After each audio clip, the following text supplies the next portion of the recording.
Here's a play out of the Texans playbook that's called strong close tight end option that I like to go ahead and run to attack cover 4 coverage. Now, as you look at this particular play, what I really like about it is the halfback, and he runs an angle route. So here he is right here. He's coming out of the backfield, and he's running this angle route in this area here. He winds up going towards the sideline, then he winds up breaking over the short middle of the field. Now, against zone coverage, generally at some point he's going to wind up being open. And that's the reason I like this. Not only do I like this route against zone coverage, I also like it against man coverage. Now, let's go ahead and take a look at the zone coverage as far as with this particular defense. And you can see it's a cover 4 defense. Now, this one's a little bit different than the one that I showed when I ran it against ace-tight slot stick switch from the Patriots playbook. Whereas you remember right, in that particular cover 4 defense, we wind up just having one defender dropping back in hook zone. This particular one, there winds up being 2 defenders. So you got this linebacker and this linebacker dropping back. So it makes it a little bit more tricky as far as getting the receiver open, because now you have 2 defenders dropping back in hook zones, and the more defenders that are dropping back in hook zones, the more difficult it becomes to throw over the short middle of the field. Now with this particular play, I'm going to kind of run this the same way as I showed earlier with the ace-tight slot stick switch, where I wind up hot routing 2 receivers on curl routes. Matter of fact, let's go ahead and do that right now as you look at it. And what we're going to wind up doing here is hot routing this receiver right there, which happens to be the split in on a curl route. And then we're going to hot route the tight end on the curl route as well. So we got those 2 receivers running curl routes, and then we're going to hot route the fullback to go ahead and run a swing route out towards the right. Now, speaking of the fullback, if you want to, you can leave him in the pass block as is. And for me personally, I'll kind of give you guys a little bit of what I like to do, kind of going off a little bit off track of this particular play. But what I like to do, especially in the first quarter, is I like to try to send everybody out.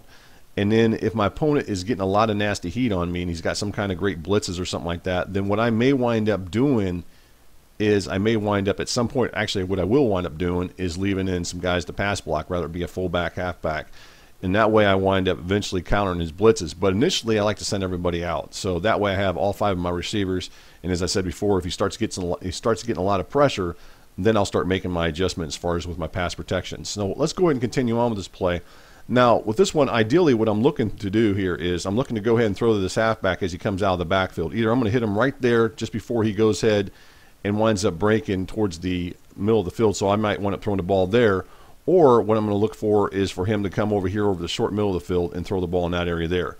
So that's the idea of this play. So at some point, he's going to wind up being open. So let's go ahead and run it and see what he does there.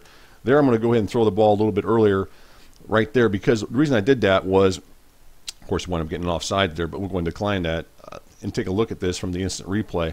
And as you look at it, the reason I did that is because this linebacker, and I'll show him to you here in a second so we get an instant replay, and you kind of watch here. 2 of the linebackers I'm actually watching on this particular play when I ran it was this guy right here and then this guy right here. I'm looking for those 2 guys to see what they wind up doing. And in this case, if I see that linebacker dropping back, and this linebacker's dropping back in a curl to the flat, if I see him dropping back, then that kind of tells me right off the bat that the receiver I need to throw to quickly, which is going to be this halfback out of the backfield, I need to throw to him before he breaks over the short middle of the field. And that's what I wind up doing there. And you can kind of see how this play winds up working.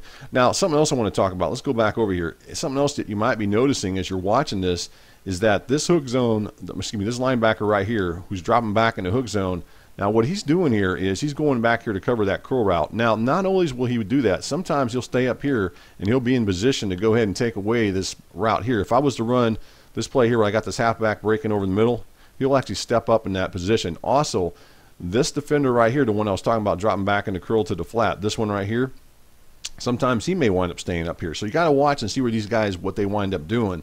If they stay here, then you can't make that throw there. You got to wait till he breaks over the short middle of the field. If both these guys are in position such as what I'm showing here, and they're not dropping back, then you want to go ahead and throw that curl route that's ran by the split in right there. So just keep that in mind. There's a lot of different things you got to watch on this particular play as I'm showing here. And that's the reason I want to talk about that. So you got really those couple different options to go ahead and throw to when you run this play. You just got to kind of watch to see what those linebackers do when you run it against cover 4 coverage. So the name of this one is called strong close tight end option. We're looking to throw to the halfback, especially against cover 4. This play actually will work against some of the other coverages in cover 3. Cover 2 might be a little bit harder because you wind up having 3 defenders dropping back in hook zone. Sometimes it gets real, even 4 possibly, depending on what your opponent does. And it can be really difficult, and then you may have to go up top. But again, this play is one that I like to attack cover 4 coverage. You can find it out of the Texans playbook.